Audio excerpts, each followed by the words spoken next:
श्रीगोंदा तालुक्यातील म्हातारपिंपरी या ठिकाणी पानिपत स्मरण दिन कार्यक्रम मोठ्या उत्साहात संपन्न झालाय।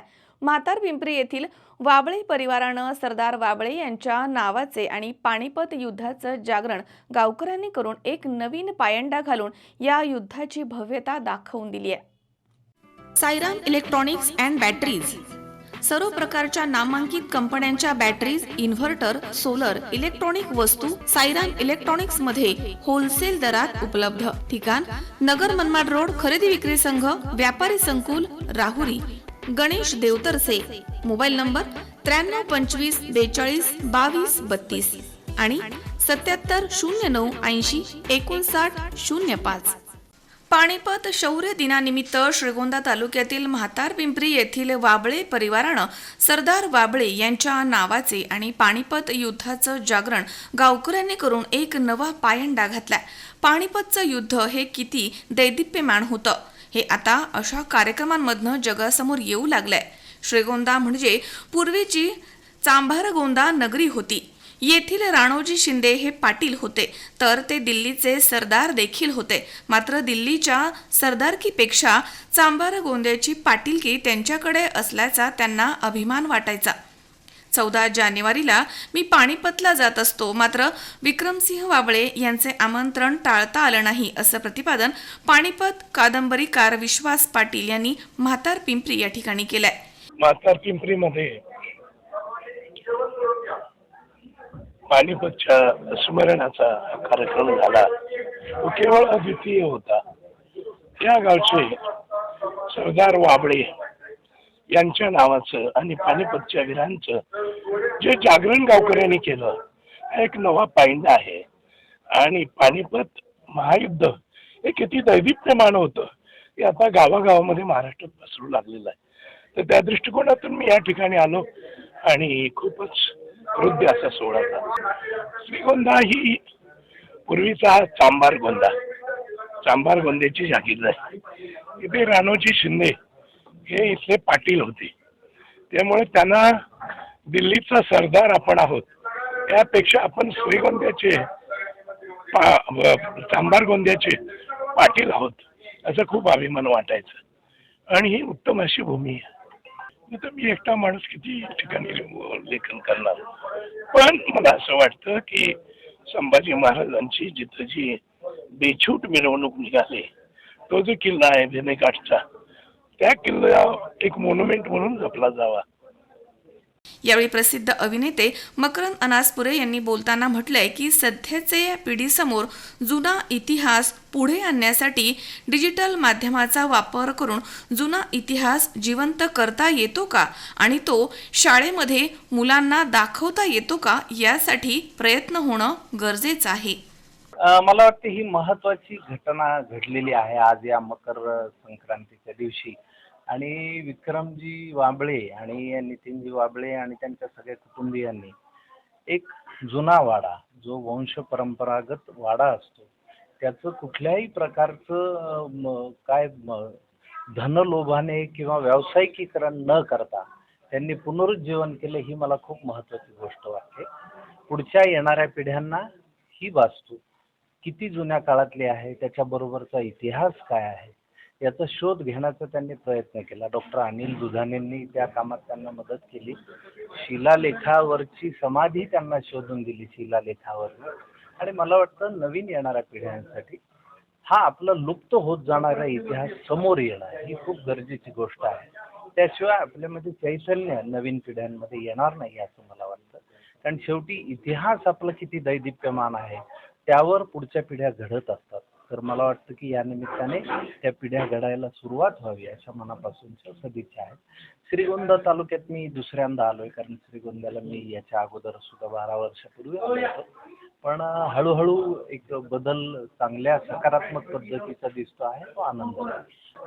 म्हणून मी म्हटलं की जे आपले छत्रपती शिवाजी महाराजांचे जेवढे गड किल्ले आहेत त्यांना सुस्थितीत ठेवून नुसतं तेवढंच नाही करायचं, तर त्यावर अलीकडच्या काळातलं डिजिटल माध्यम वापरून, अत्याधुनिक विज्ञान वापरून तिथला इतिहास जिवंत करता येतो का आणि तो शाळांमधल्या मुलांना दाखवता येतो का, त्या कामी लोककलावंतांचं सहाय्य घेता येतं का? लोककलावंतांचं सहाय्य घेऊन एखाद्या शाळेला एखाद्या किल्ल्यावर उदाहरणार्थ सिंहगडावर इथं नेमका काय इतिहास घडला होता हे जर शाहिरी पद्धतीनं मांडलं, शिवाय डिजिटल स्क्रीनच्या पद्धतीनं मांडलं, ध्वनीचा उपयोग, प्रकाशाचा उपयोग करून मांडलं, तर मला वाटतं त्या नवीन पिढीला ते सळसळणारा दैदिप्यमान इतिहास अगदी निश्चित तसाच ते काही गोष्टी ह्या आपल्याला आकर्षित करून घेणाऱ्या असतात. एक वाडा जिथे आता जनरली विश्वासराव पाटलांनी त्यांच्या भाषणामध्ये सांगितलं की बऱ्याचदा हॉटेल करण्याकडे त्याचा कल असतो किंवा एखाद्या व्यावसायिक गोष्टीसाठी ती वापरण्याचा कल असतो. पण या ठिकाणी मात्र जसा आहे तसा वाडा करण्याचा प्रयत्न केलेला आहे आणि मला वाटतं ती फार महत्त्वाची गोष्ट आहे आणि त्याने मला आकर्षण दिलं. मी माझ्या पद्धतीने ती कल्पना सांगितलेली आहे. यामध्ये लोककलावंतांचा प्लस आधुनिक विज्ञानाचा उपयोग करून त्या किल्ल्यावर तो इतिहास जर जिवंत केला आणि तो शाळकरी मुलांना दाखवला तर तो इतिहास त्यांच्या हृदयात जाऊन बसेल आणि तो पुढच्या पिढ्यांपर्यंत सातत्याने सकारात्मकरित्या पोहोचत जाईल असं मला वाटतं. तर वाबळे परिवारानं जानराव वाबळे यांचे भव्य दिव्य स्मारक उभारून दैदिप्यमान इतिहास जागृत ठेवावा.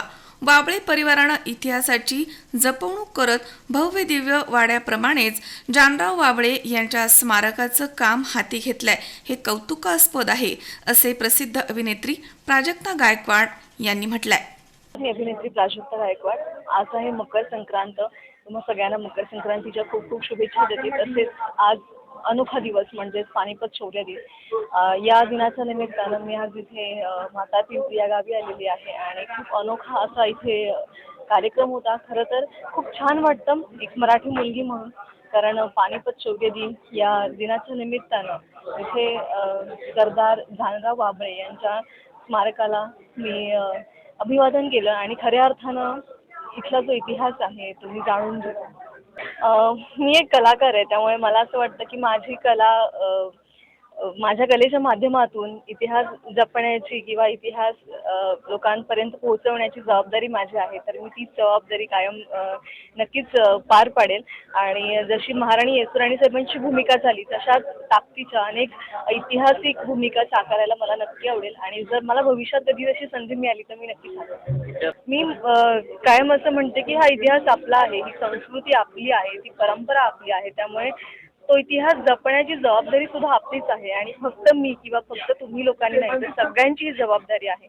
त्यामुळे आपली संस्कृती आणि आपली परंपरा जपण्यासाठी खऱ्या अर्थानं सगळ्यांनी एकत्र येऊन काम केलं पाहिजे असं मला वाटतं. परिवाराचं खूप मनापासून कौतुक करण्यासारखी ही गोष्ट आहे, कारण आत्ताच्या सध्याच्या काळात इंडस्ट्रियलायझेशन खूप होतं आहे आणि या इंडस्ट्रियलायझेशनच्या काळामध्ये त्यांनी आपला इतिहास जपण्याची किंवा ही जी ऐतिहासिक वास्तू आहे ती जपवण्याचं खूप महत्त्वाचं आणि मौल्यवान काम केलेलं आहे. त्यामुळे हा इतिहास आणि ही जी काही ऐतिहासिक वास्तू आहे ती पाहण्यासाठी फक्त महाराष्ट्रातून नव्हे तर संपूर्ण भारतातून लोकांनी यावं या निमित्तानं मी सगळ्यांना आव्हान करते आणि पुन्हा एकदा पानिपत शौर्य दिनाच्या निमित्तानं तुम्हा सगळ्यांना आणि त्याचबरोबरीनं मकर संक्रांतीच्या निमित्तानं शुभेच्छा देते.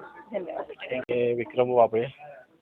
आज पानिपत शौर्य दिनानिमित्त सरदार जानराव वाबळे यांच्या वंशजा वारस सर मी आज हा आपण कार्यक्रम वाबळे परिवाराने आयोजित केला होता.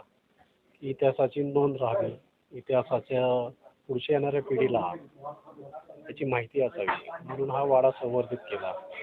त्याचबरोबर पुढच्या जनरेशनला हे कळलं पाहिजे किंवा इतिहास जर फाउंडेशन व्यवस्थित असेल तर वर्तमान आणि भविष्य चांगलं असू शकतो आणि ज्यांनी आपल्यासाठी रक्त सांडलं अशा लोकांना विसरून चालणार नाही.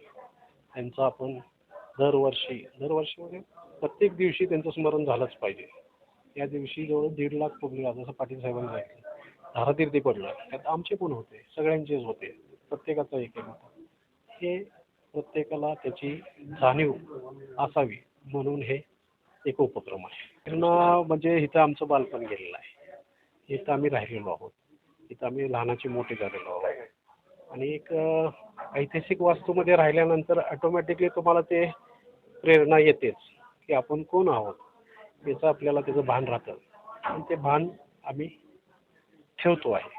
हा वाडा भविष्यात आता हा वाडा, याच्यानंतर पलीकडे वाडा आहे, ऋषीच्या पलीकडे एक वाडा आहे. हे सगळे वाडे आम्ही हळूहळू सगळी नवीन पिढी संवर्धित करणार आहे. मग भविष्यामध्ये सर्व मिळून एक निर्णय घेऊया, त्यावेळेस ठरवू आपण काय करायचं, हे करायचं.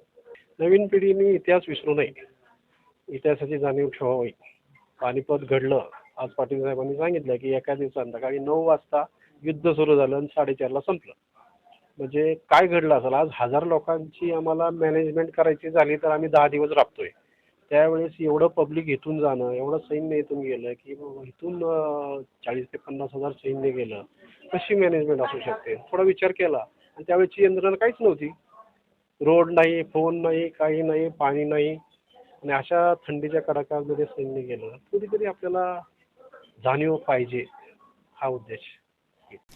सुहास कुलकर्णी, C24 तास, श्रीगोंदा. सुनबाई, आजही चहा काल सारखाच बनव. अगं, कोणती नवीन चहापत्ती आणली आहेस का? काय ग, कालच्या चहाचं रहस्य काय आहे?